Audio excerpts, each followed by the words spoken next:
Hey Presby family, Pastor Andrew here. I hope that you're having a great May the 4th today.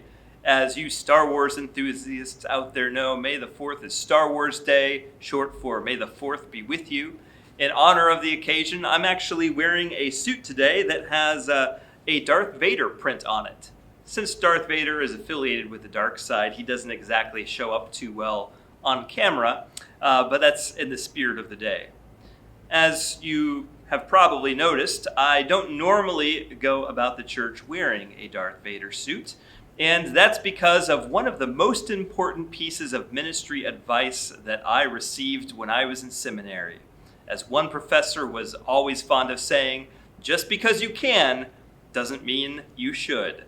Just because a pastor could wear a Darth Vader suit while serving communion or officiating at a wedding or a funeral doesn't mean that the pastor should do that.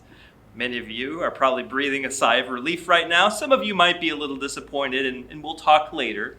But this advice carries true in many other aspects of life. For those of you who are parents of small children, maybe you've said something like that to your kids before. Your kids have the famous, "Mommy, watch this" moment. And in that moment, what they need to know is, just because you can, little Jimmy, doesn't mean that you should. This is good advice all around, but it also has echoes of scriptural truth to it. I want to share a couple thoughts for you from the writings of the Apostle Paul. In Galatians 5:1 and in 1 Corinthians 6:12, Paul talks about the idea of how we as Christians should view things that we can do. And it's important to take both sides of this into account. In Galatians chapter 5, verse 1, Paul says, "It is for freedom that Christ has set us free." He's talking mostly about freedom from the law. He's also talking about freedom from sin. He says, "Stand firm then, and do not let yourselves be burdened again by a yoke of slavery." And so in the writings of Paul, this theme of freedom, of liberation, is an important idea for the Christian life.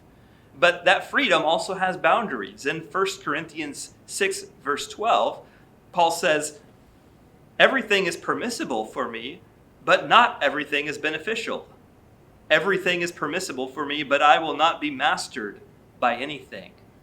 It's interesting how he seems to associate this idea of freedom with mastery, in the sense that sometimes the things that we want to do could actually become another form of bondage for us.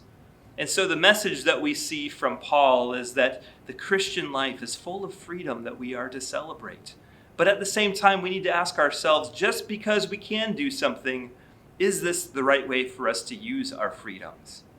This is a timely thought for us right now, as we are not only on Star Wars Day, but we're on a day when so many different things in our state of Indiana are beginning to gradually reopen.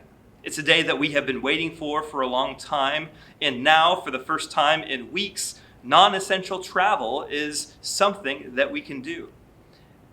At the same time, we need to remember to use the freedom that we have, to use it well, to use it for things that truly matter, and to use it in ways that are protective of other people, to use it in a way that brings blessing to others. So friends, enjoy the freedoms that you are able to exercise more and more during the weeks ahead. Use them as a way to enrich your own life, yes, but use them to bless others. Think of the many people who continue to remain sheltered at home for different reasons. How can you help them? How can you do yard work for your neighbors who are quarantined at home? Maybe you can go and get groceries for them. You can help run other errands for them. You can do other things to bring joy to their lives and help them stay safe and securely sheltered in place. Also, be mindful of the fact that as people are beginning to go out and do more things, we want to be responsible for the unintended consequences of those actions. We don't want to see a need to restrict travel again. So, before you do something, ask, is this beneficial? That's what the Apostle Paul invites us to consider. But most of all, friends, use this moment as an opportunity to seek out the glory of God. Use the freedoms that you have, perhaps to do things that bring you closer to Him. Go about this freedom in a way that puts Him at the center. Do things with your family that create teaching moments, opportunities to tell your kids and your grandkids about God's faithfulness. Because as we look around us, friends, we see the faithfulness of God displayed in so many ways. So enjoy this day. Enjoy the season that we anticipate of a gradual shift to getting back on track here in Indiana. But remember, just because you can doesn't mean you should. Talk to you later, friends.